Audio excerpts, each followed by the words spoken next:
আসসালামু আলাইকুম। এই যে শামুকটা দেখছেন, এই শামুকটা কিন্তু সাধারণ শামুক না। এই শামুকটা আনা হয়েছে সাগর থেকে। এই শামুক আপনার অন্য অন্য শামুক ডিম দেয় বছরে একবার। এই শামুক ডিম দেয় না। এই শামুক সরাসরি বাচ্চা দেয়। তো এই শামুকটা যদি কেউ প্রথম দেখে থাকেন, একটা লাইক দিবেন, শেয়ার করে অন্যকে দেখার মতন সুযোগ করে এই দিবেন। শামুকটা সাগর থেকে নিয়ে আইছি, এখন ও ছাদে বসবাস করে।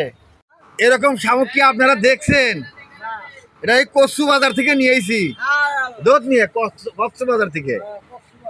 এখন ওর ছাদে বসবাস করে, নিচে থাকে না। দেখেন কত উপরে উঠে আইছে, দেখছেন? ও ছাদে রওনা হয়েছে। এমন শামুক কি আপনারা দেখছেন? যদি প্রথম দেখে থাকেন, একটা লাইক করে দিবেন, শেয়ার করে অন্যকে দেখার মতন সুযোগ করে দিবেন।